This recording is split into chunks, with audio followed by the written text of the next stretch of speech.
right, good evening, everyone, and welcome to Free. I'm Ryan. I'm the pastor and executive director here. This is Noelle. She's our community director here. So good to be with you all tonight.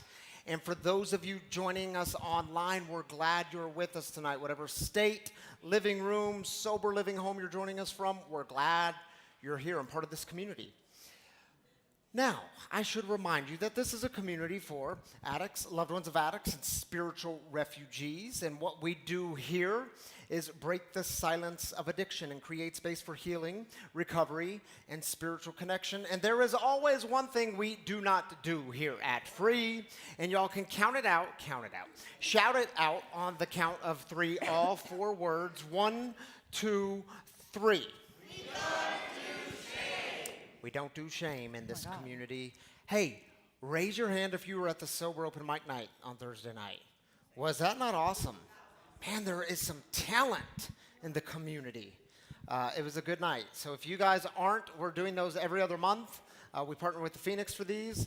Every other month. The next one is in March, and it's always the fourth Thursday of every month, with the exception of November because Thanksgiving, but it's every other month and the fourth Thursday. That gratitude stuff gets in the way sometimes. Okay, we're going to pray for you. Pray for me. Yeah. All right, come to the next one. Noelle, tell us other things that are happening in the community. If tonight's your first night here, welcome. We are so grateful to have you here. Get with a home team member or a staff member here at Free, and we'd love to get you a welcome bag. And inside this welcome bag, it has a little bit about what we do here at Free Recovery Community. There is some fresh roasted Wagon coffee in these bags, a little bit about what Wagon coffee does, and then just some other free swag. So just know that we are so grateful that you're here with us, and grab a welcome bag on your way out the door tonight. Next up, on February 11th, we are having a Super Bowl party here at Free. We are teaming up with Elevate, Recovery Homes, and then T-Pass. We will be offering pizza here.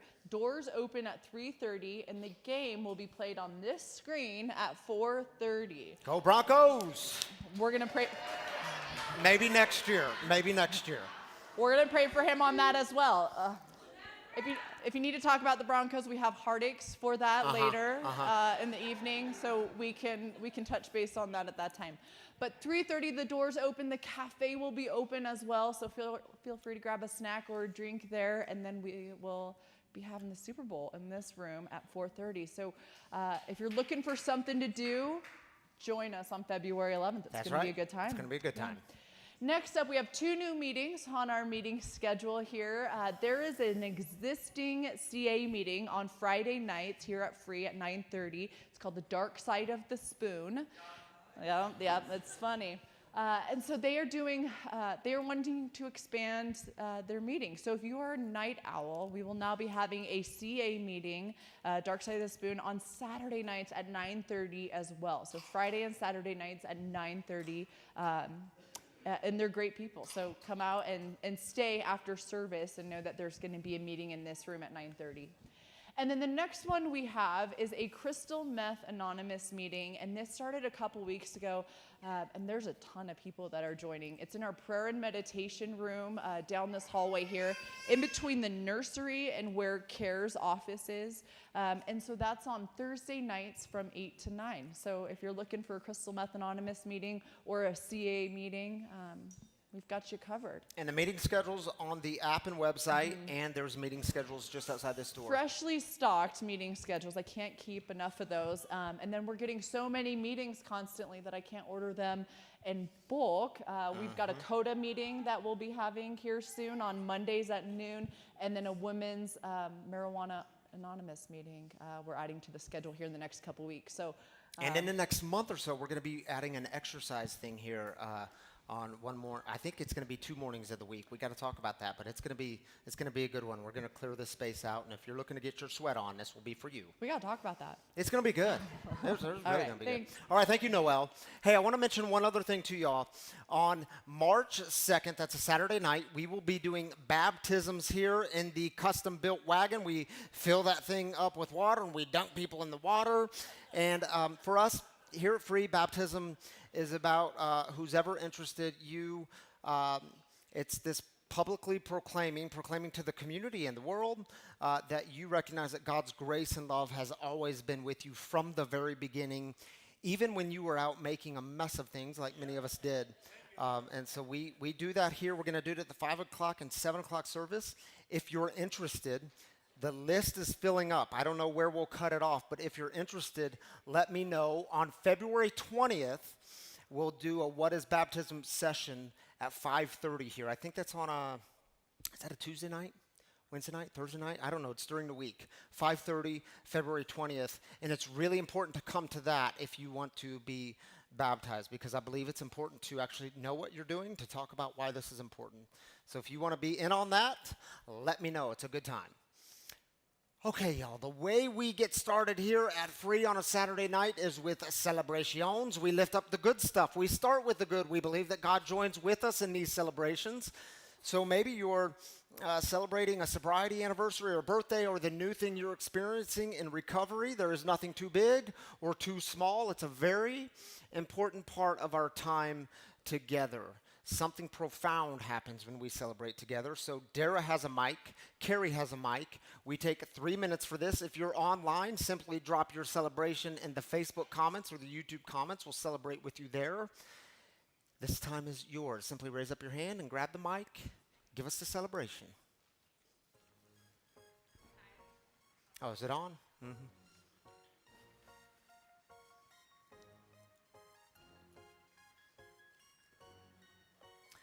Talk loud and I'll repeat it. Hi, and I have 316 days free of fentanyl. 316 days free of fentanyl. Way to go, Kai. My name's Drew, and I just celebrated 90 days. 90 days. Way to go, man. Alfredo, I was in a short relapse, but I'm 23 days sober right now. All right, 23 days. That's big. Congratulations. I'm Ryan, and I celebrated 92 days today. 92 days. Way to go, Ryan. My name's Arnold. I've been out of my kid's life for 7 years, and a couple of weeks ago he said we don't really know each other, so he told me he loves me, and that was pretty big for me. Thank you. What a beautiful moment, man. Congratulations. My name is Devin, and I'm 107 days sober from... Way to go, Devin. Hi, I'm Giovanni, and I'm celebrating 31 days today. All right, man. Congratulations. Nice job. Hello, everybody. I'm Austin, and I just celebrated 6 months. All right, Austin. Way to go, buddy. That's big.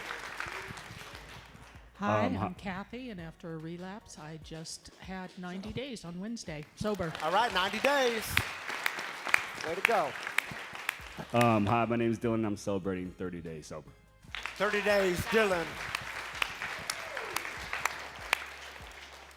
Hi, my name's Charlie, and I'm celebrating 94 days sober today. 94 days. Congratulations. My name's Carmen. I fell off the wagon, but I started back, and I am 3 days.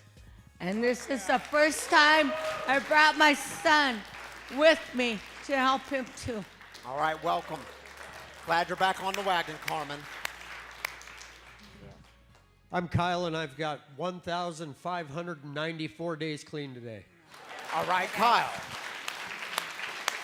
Way to go.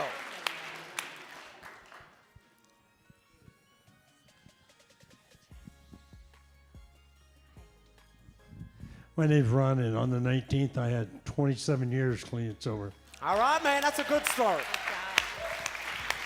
Way to go.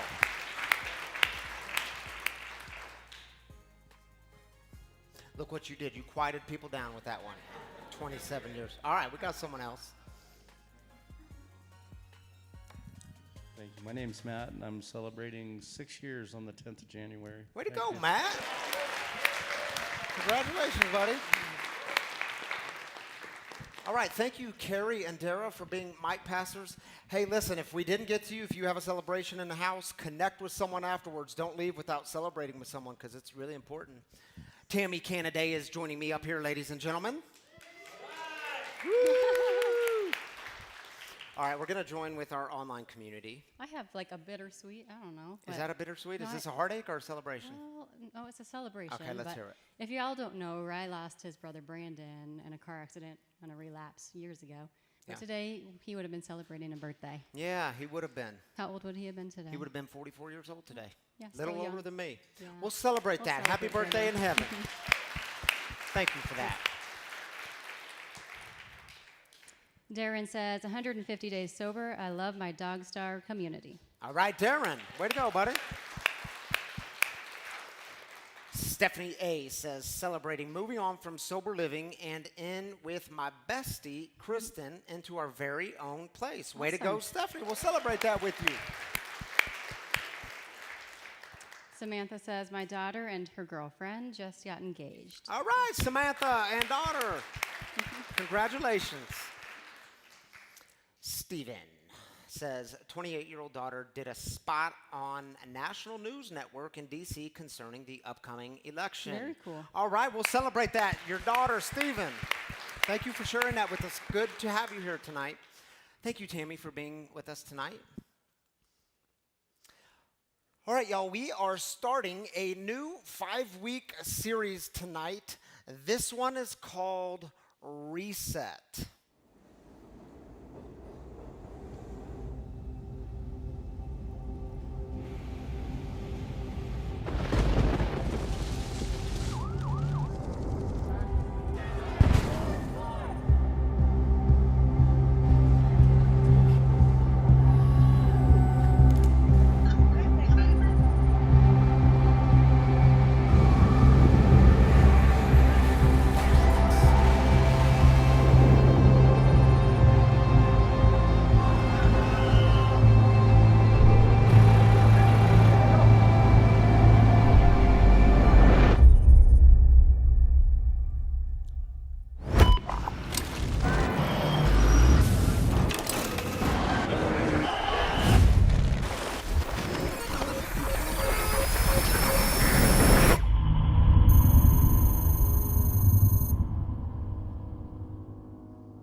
Well, it's the beginning of a new year, which means it might be a good time to start thinking about reset. Because few things in life are more frustrating than knowing you need to change and trying to change, but then not actually changing. So maybe it's time to start thinking about reset, starting again, starting anew, getting new perspective, getting rid of the clutter. Here's the definition of reset. I love this definition because it's so simple. Reset means to set again or new. When you reset something, you start it over again or adjust it, which means we can constantly reset in our lives. So for these next 5 weeks, I want to explore with you what it might look like to reset. Reset your relationships, reset your faith, reset your priorities, reset your recovery. And tonight I want to begin with, what does it look like for you to reset your speed? Anyone here struggle to slow down? Yeah, you ain't alone. You ain't alone. Me too. In fact, some of you know that the week before last, Tammy, my wife, and I, we were on vacation together down in Mexico. Just the two of us, beach in Mexico. It was a beautiful time together. Now, here's what you need to know about me and vacation. When I get somewhere, I mean, it's just deep in my bones that I'm an explorer. I mean, I want to land and get off the plane, and I want to see every nook and cranny of the city. I want to see every city square block. I want to find the best coffee shops, and I want to find the best tacos. And then I want to find the best fresh squeezed juice places so I know where to go the next morning. And I want to see where the locals hang out, and I want to hang out there. And I want to see it all and do it all on the very first day. Now, Tammy is well aware of this fact when it comes to Ryan's life and vacation. So y'all get this. We're on the plane 2 Sundays ago, flying down to Mexico, and she says to me, she says, hey, this isn't going to be like one of those trips where we just walk around a whole bunch, is it? And I'm like, honey, why would you say this? I mean, come on, you know we're going down to Mexico to just relax on the beach. So we land. We get to the hotel. Do y'all know what happened that first day, that afternoon? We landed that afternoon. We got, according to my Fitbit, over 30,000 steps which is approximately 14 miles that we traveled by foot. The first day on that night, I got a whopping 5 hours and 51 minutes of sleep. Yeah, welcome to vacation. Anyone here struggle to slow down? Now, in my defense, though, Tammy did make a grave mistake because, see, what happened was we got to the hotel, and I said, what do you want to do? And she says, well, it's your birthday. 2 Sundays ago, I was celebrating 11 years sober. She said, it's your birthday, whatever you want to do. What do y'all think I wanted to do? We went and found the best coffee shops, the best tacos, the best fresh squeezed juice. We saw every city square block, and we got 30,000 steps out of the deal, and she was exhausted. That night, I got 5 hours and 51 minutes of sleep because you all know the next morning on the first real day, I had to see sunrise on the beach. Anyone here struggle to slow down? Yeah, see, here's what I know. Not slowing down, not pausing, not getting quiet, being impulsive, being in a hurry, these are all character defects of mine. And what I know is when I'm living into these character defects, what happens in my life is when relationships get hard, I just want quick fixes. When a spiritual journey, when the path gets a bit dicey, I just want easy answers. And my priorities get out of whack. And what happened to me when I got into recovery, when I finally did get sober, and I was sitting in that room full of people, and I looked up and I saw the 12 steps on this wall, my first question, being 2 minutes sober, was how quickly can I get through those steps so that I can be fixed, so that I can be cured? Now, on the second day of vacation, it kind of sounds like Genesis, doesn't it? On the first day, on the second day of vacation, some of y'all are going to make fun of me for this, and that's all right. Well, I was laying in a hammock because it always takes me a day to settle down, right? I was laying in a hammock, and I picked up the book that I brought with us, and I began reading this book. The title of this book, and I'm not kidding you, the title is The Ruthless Elimination of Hurry. Highly recommend this book. He tells the story of his mentor who was having a conversation with his mentor who happened to be a guy by the name of Dallas Willard. Anyone heard of Dallas Willard? He's a philosopher, and he's best known for his work in spiritual formation. And he tells the story that this mentor was calling his mentor Dallas, and he asked him on the phone, he says, what do I need to do to be the person that I want to be? And there was a long moment of silence. And Dallas responds, you must ruthlessly eliminate hurry from your life. He says, yeah, I get that. I know that's important, but what else must I do to be the person that I want to be? And there was another long moment of silence. And Dallas Willard responded, there is nothing else. Hurry is the great enemy of spiritual life in our day. You must ruthlessly eliminate hurry from your life. It was the well-known psychologist Carl Jung who said, hurry is not of the devil, hurry is the devil. I mean, have y'all noticed in our culture how crazy busy has become the new normal? I mean, think about it. When you ask someone how they're doing, how do we all respond? Oh, me, I'm good, just busy. And if you really want to up the ante and you want to show how important you are and how VIP-ish you are, you don't just say you're busy. When you get asked how you're doing, you say, oh, me? Man, I'm just crazy busy. I mean, when did this start? How do we get there? Do you know many historians, they point to the year 1370 as a major mark in our relationship with time in the Western world. And you ask what happened in 1370? Well, the first public clock tower was erected in Germany. You know, they say before that, time was natural. We went to bed with the moon. We got up with the sun. Somewhere along the way, we stopped paying attention to our bodies. Many historians then point to 1879, another major shift in our relationship with time. What happened in 1879? You might remember Thomas Edison and the invention of what? The light bulb. Now it was actually possible to stay up later, past sunset, and get everything done in that day. They say that prior to Edison and the light bulb, the average American slept 11 hours per night. Today in 2024, the average American sleeps, anyone want to guess? 7 hours. 7 hours. And it's said that historians will point to another year as a major mark in history with our relationship with time, and that is the year 2007. What happened in the year 2007?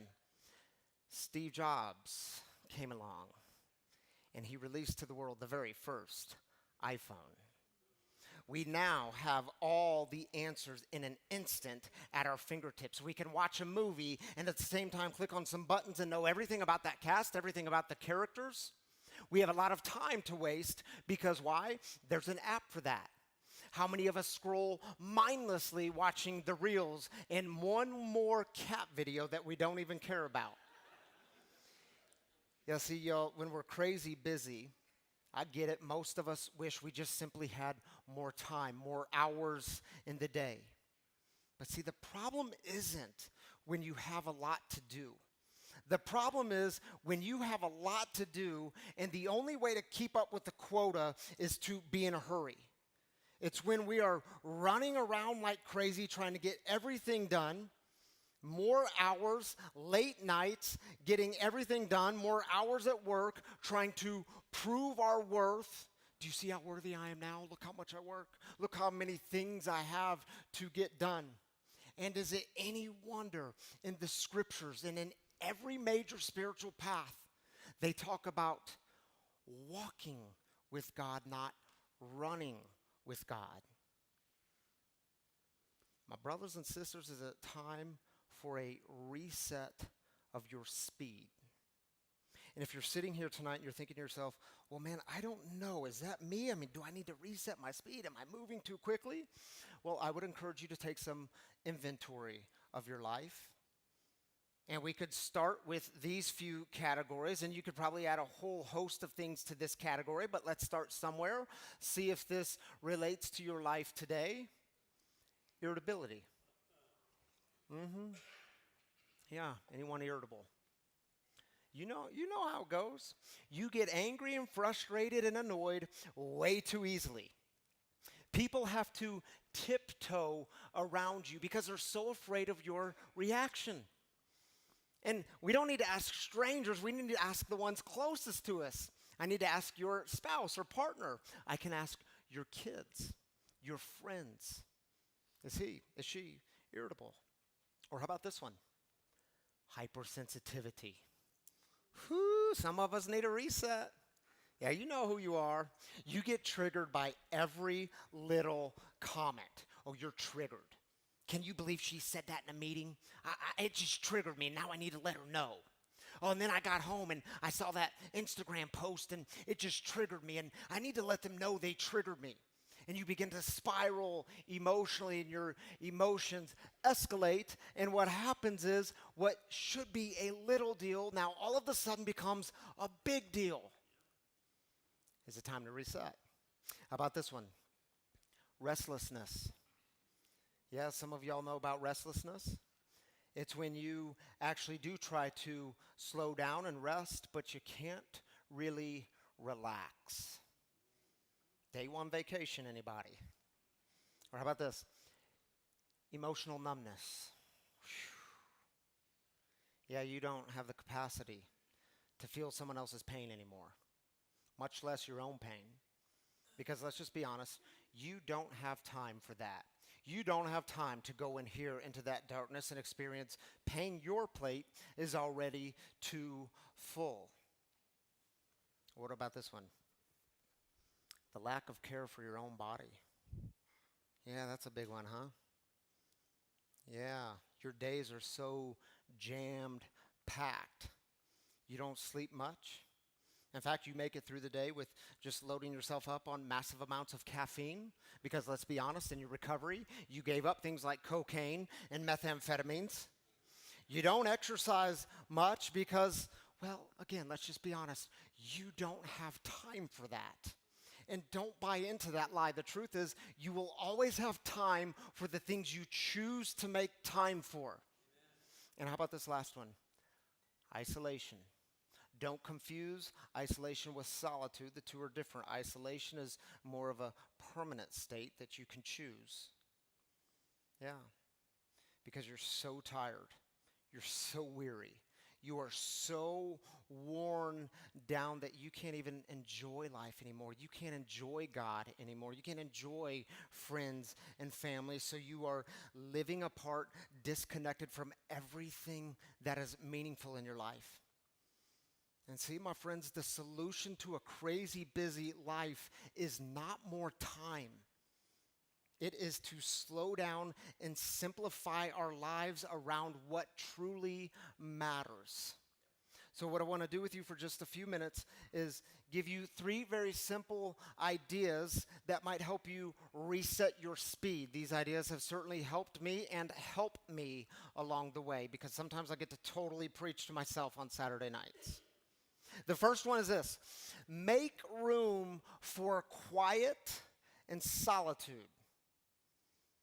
Because y'all know the world can get loud.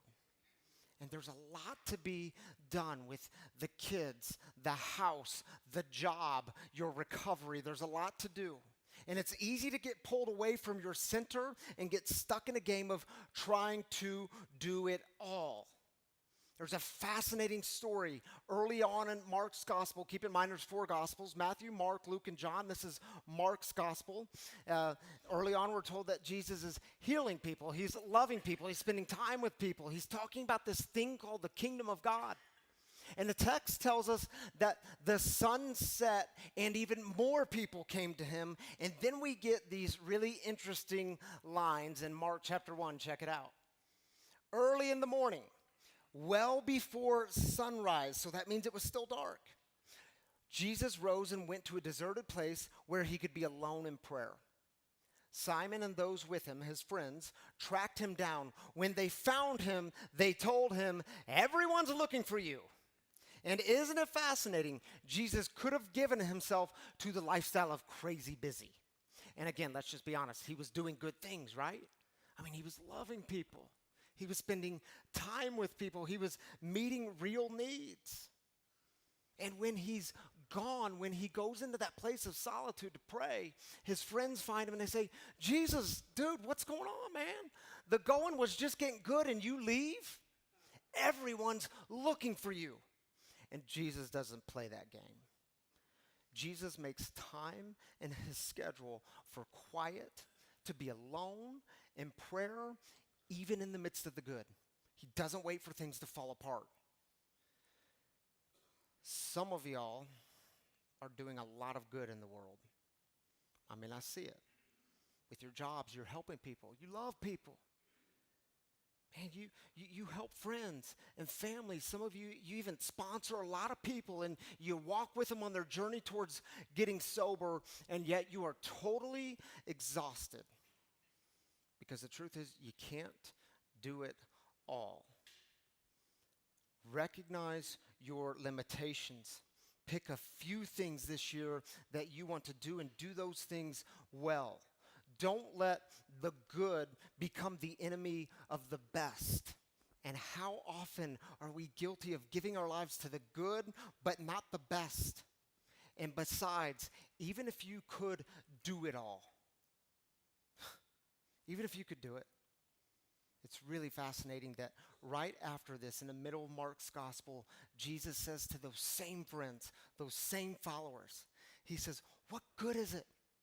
What good is it if someone could do it all? What good is it if someone were to gain the whole world but lose their soul?" Have you been moving so fast? Man, everything on the outside looks good. Man, according to your Instagram, life looks really good on the outside, but on the inside, you are losing yourself. Somewhere along the way, you even forfeited your own soul. Make room for quiet and solitude, because your life, your recovery depends on spiritual connection. I can tell you it was about a year ago I made the decision to make more room in my life. I really needed this change. You know, since the early days of starting Free in our backyard, I always took Fridays and I kept them at home. I stayed at home on Fridays to catch up on things through the week. It was my time to write the message and to prepare for Saturday nights. And what happened was about a year ago, I noticed the world was getting really loud for me.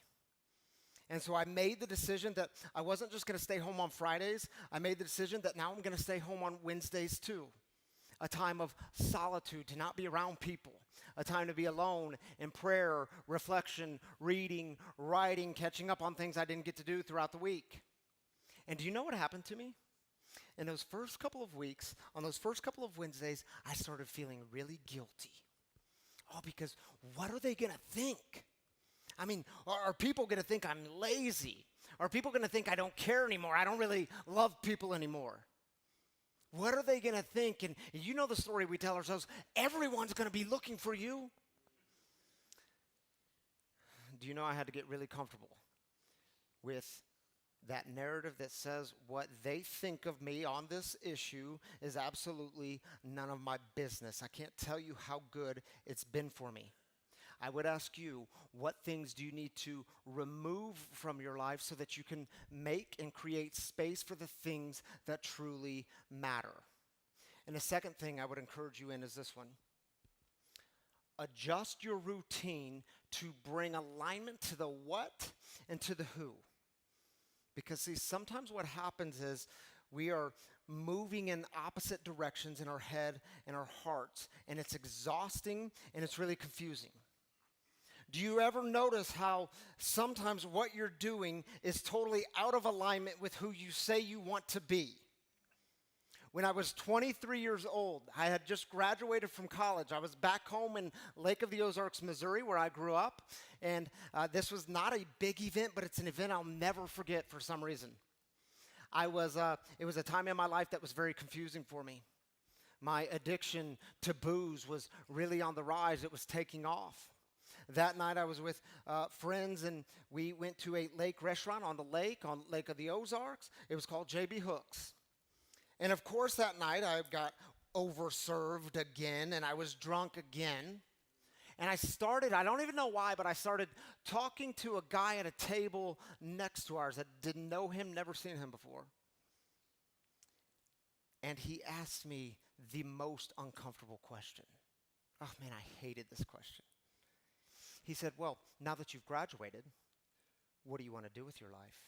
In other words, what do you want to be when you grow up? I told him I wanted to be a motivational speaker. He laughed at me. I'll never forget he laughed at me. He said, what do you mean a motivational speaker? Like, do you even have a message? I mean, what's your message of motivation? I mean, how are you going to take the steps to get here? And I'll never forget how it made me feel that night, the shame that came over me.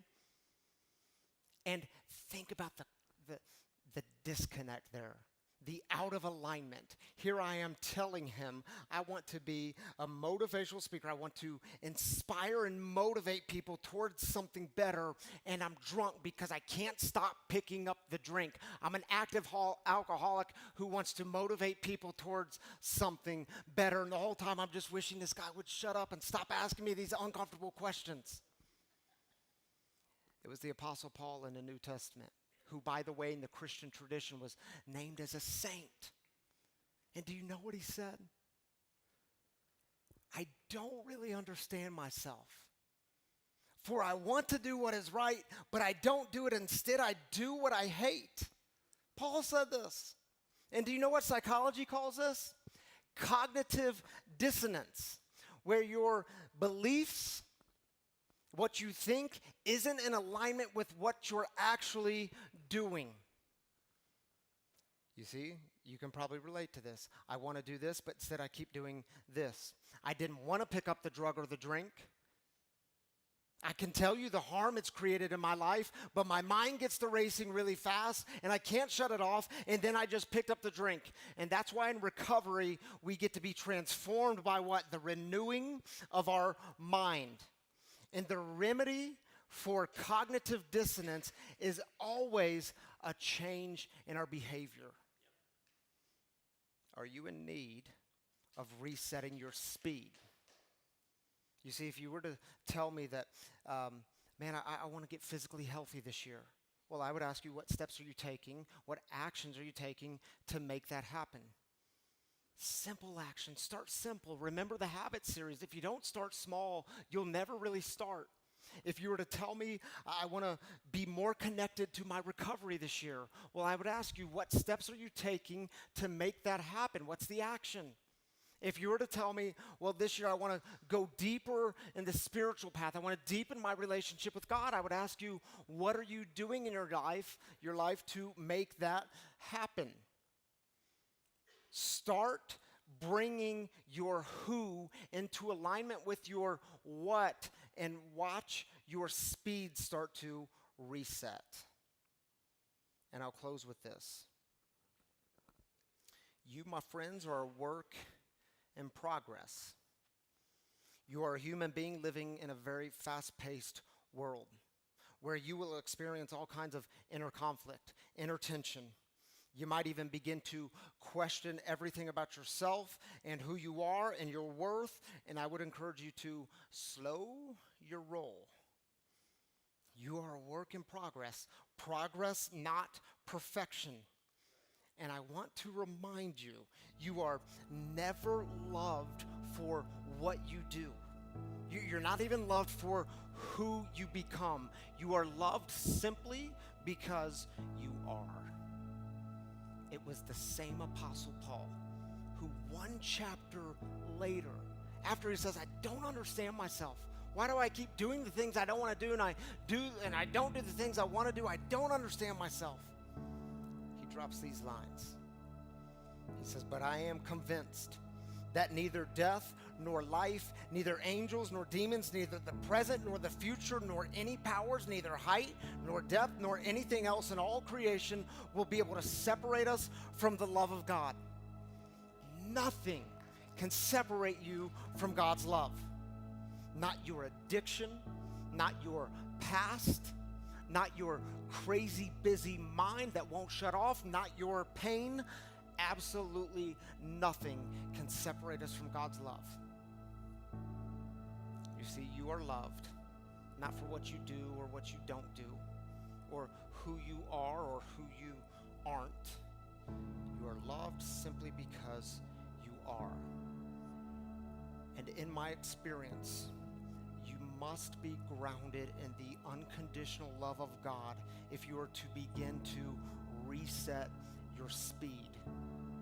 So I want you to take a moment. We're going to hear a song by a band called The Fray. It's an oldie but a goodie. And I want you to take a moment and get quiet with yourself, reflect, pray, be alone. And this time is yours.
to be quiet. All right. If you're new with us tonight, I want you to know that every single Saturday night, we have a guest storyteller in the house to share with us some of their experience, strength, and hope related to the topic at hand. And tonight, I can't wait for you to meet Kaylyn Ditus. She's going to come forward and share some of her story with us on, really, it's a story of reset, how she got clean. And I say clean, not sober, because one of the fascinating things about, I don't know if I should say fascinating, one of the important pieces of her story is it was drugs that were a part of her story, not really booze. It was the hard drugs. And she's going to come talk to us about the story of reset and being in recovery. Help me welcome my friend Kaylyn Ditus, ladies and gentlemen. Ready for this?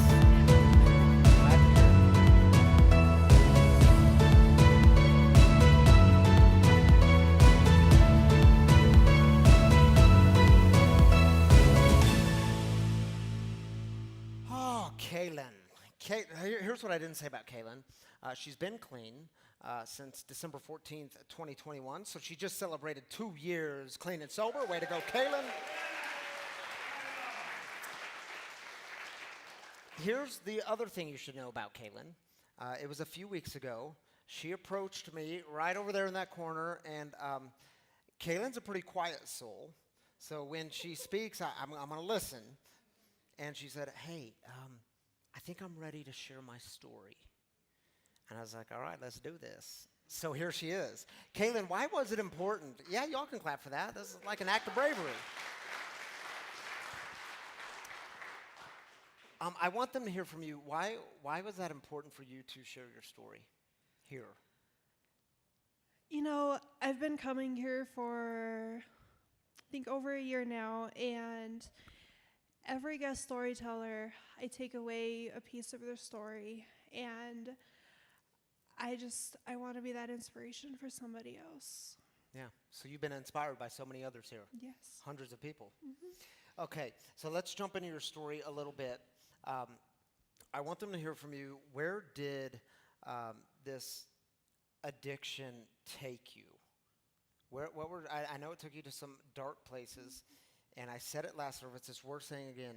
We never talk about these things to in somehow shock factor or to compare our stories. Well, I did way worse things. Well, she did way worse things. And that's not why we do it. But we do have to highlight the problem of addiction, cunning, baffling, and powerful, and the darkness that it brings to our lives.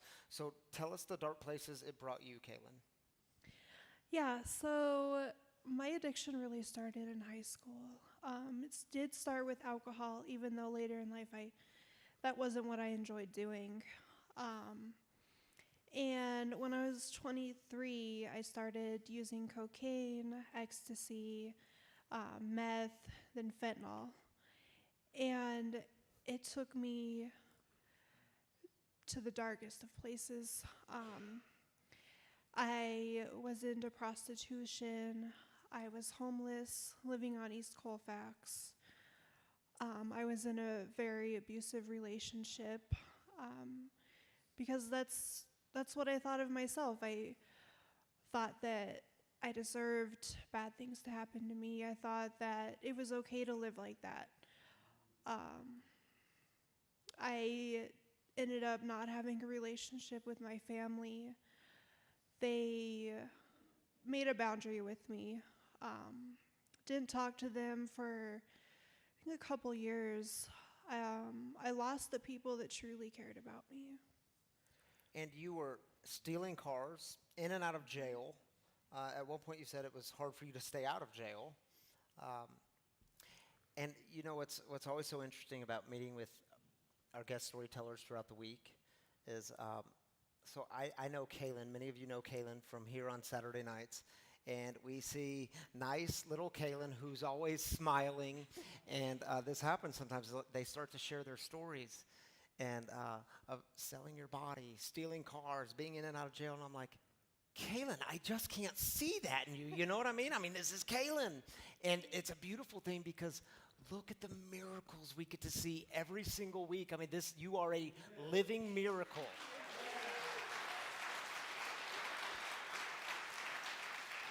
And we like the new Kaylin, by the way. We really like the new Kaylin. Me too. So tell us, give us the short story of how you got into recovery. And then I want to ask you the really important question of how does the new Kaylin see or maybe make peace with the old Kaylin? So when I got into recovery, it actually came down to two decisions for me. I was on pre-trial at the time and on UAs, and I had already had a couple dirty ones. And the morning I decided to go to treatment, I had to take another UA, and I knew it was going to be dirty. And so I said, you know what? It's either jail or rehab. And I chose rehab, but let's rewind to the night before, December 13th. December 13th, important day. I was at the end of my rope. I felt like I had nobody. I didn't really even have myself. I would carry around a handful of fentanyl pills with me everywhere I went, just in case I decided to finally end it, because I was very suicidal and didn't really see a way out. But I gave it one last shot. I was on the floor in my bedroom, just screaming, crying, out to God for help. And, you know, I went to search for rehabs. Harmony was the first one I found, and I reached out to them. I let my dad know I'm going to treatment for real this time. And yeah, that was the start. Yeah. Harmony, we have a Harmony crew here tonight. Every Saturday night we have the Harmony crew. Harmony up in Estes Park. A lot of people have gotten sober there. They do some great work. So how does the new Kaylin in recovery look at or see or make peace with the old Kaylin? I mean, the new Kaylin just looks at somebody who didn't know a way out, didn't have a lot of self-worth, and didn't think that she deserved better. Really just someone that was struggling. And I know you mentioned domestic violence as a piece of your story. And I can't tell you the amount of women here who have dealt with that. And sometimes that issue goes way underground, and you were willing to expose it. What would you say to that old self? Yeah, I mean, that is a really big part of my story. And I would just tell her, you don't deserve this. And it's okay to leave. You know, Kaylin was also, by the way, anytime I meet with guest storytellers and they tell me something that I think is sensitive, I always ask them, is that something you're willing to share on Saturday night? And I asked her the question when we met in my office. I said, what's one thing you've really struggled with in your recovery? Because sometimes what happens is we act like we get clean and sober and then life is just like a bunch of unicorns and lollipops and rainbows, right? But it's not. We still have struggles. Some of them are new struggles. And you told me, and I said, would you be willing to talk about that? And you said, absolutely. What's that thing that you struggle with in your recovery?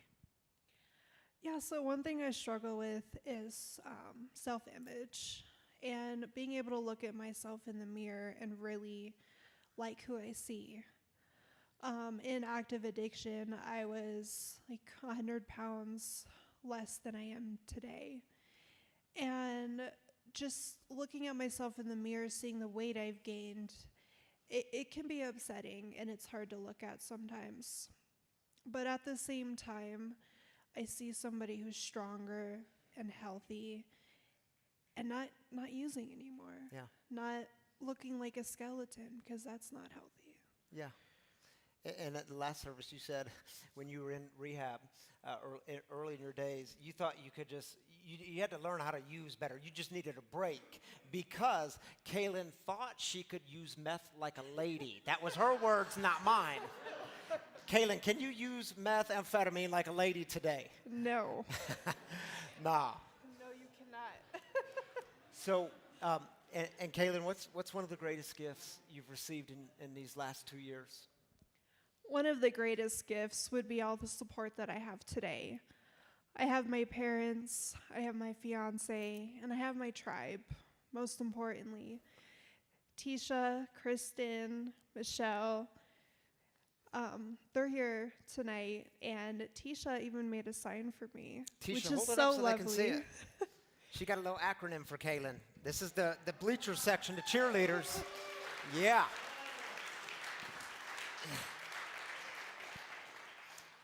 And your relationship with your parents is being renewed, right? It is. An active addiction. They were at the end of the rope just like I was. Time and time again, they enabled me, let me come back home, gave me food, gave me money, gave me whatever I needed. Then it slowly progressed to you can't come back home. And it was the toll I was putting on my dad, on my mom.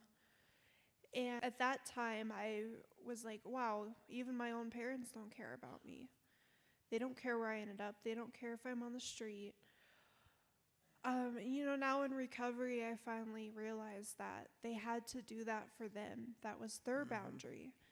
It wasn't because they didn't love me or care about me. It was because they didn't know what else to do. And now I'm just working on making that relationship better.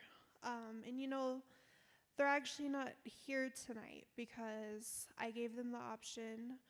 They don't know a lot of my story, and I didn't want them to have to relive anything if they didn't want to, because I've done enough damage. What a wise approach to your relationships in recovery. Good for you, Kaylin.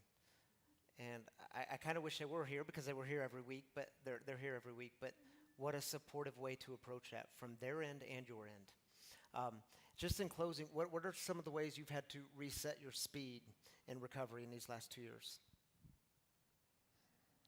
So, one of my character defects is road rage. They're only laughing because for so many of them it's true. And, it's just like each time I get into the car, I need to bring God with me. Yeah. Because then the ride is calm, it's smooth. I notice when I forget that it's like, oh, I need to be faster than that person. I need to get in front of them. But, that kind of kicks me back to, oh, you forgot to bring God with you. You need to do that. And it's just immediately calm. Yeah.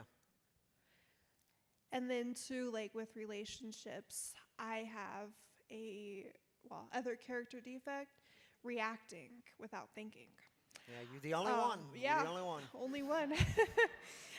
And just really thinking about what I'm going to say before I say it. Yeah. Because you can't really take words back Yep. like you think you can.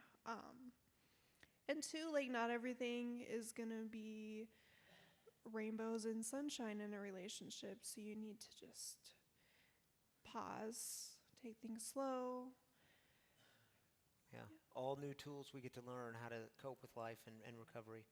And Kaylin, I know, just in closing, I know I said that was the closing, but you grew up in the Catholic Church. You had this view of God, and this kind of view, this image of God has transformed for you in recovery. What's that been like? It has. So when I was younger, my mom took us to Catholic church, us being me and my sister. And when I was a teenager, she gave us the option if we wanted to go or not, and we chose not to. In my active addiction, I had thought, if there was a God, why are these bad things happening? Why is he letting them happen? Then being in recovery, I realized, God was with me the entire time. I just didn't know it. But I know that to be true because I'm here today. Kaylin, thank you for your bravery tonight and sharing your story. I know I know you were nervous, like we all get when we do public speaking, but you were brave, and we thank you for it. I'm glad you're here. Kaylyn Ditus, ladies and gentlemen. Thank you, Kaylin. Thank you. So glad you're here.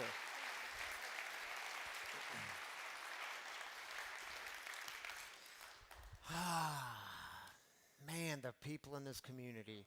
A bunch of little miracles walking around tonight. I hope you guys realize it. Hey, listen, the way we close things down here on a Saturday night is we close with heartaches, very similar to how we do celebrations, because what we know is each and every week in community, sometimes some of us can try to carry around these burdens, these heartaches, alone. And what we find is we suck at doing it alone. It's why we have community. It's why we have a God who hears the cries of the people. So if you're here tonight and you're carrying a burden, a heartache, something you need prayer for, encouragement for, some uplifting, well, I encourage you to take the mic. Dara and Michelle will pass around a mic. Just raise up your hand. And again, if you're joining us online, just drop those heartaches in the YouTube comments or the Facebook comments, and we'll heartache with you there. So let's take 3 minutes for this, and this time is yours. Can you guys pray for my son? He's been to rehab 3 times, and he's out running and gunning. He needs some prayers. All right, man. Prayers for your son, lifting him up.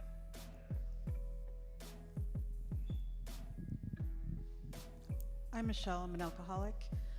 2 prayers, please. We have a friend that has recently got back to treatment, so he's doing well. He's safe now. We're going to pray that this is an easy recovery for him and he stays on board. Also, I'd like to keep praying for the people in Israel. My family is still there.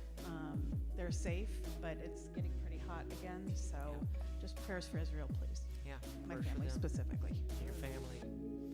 Yeah, thank you, Michelle.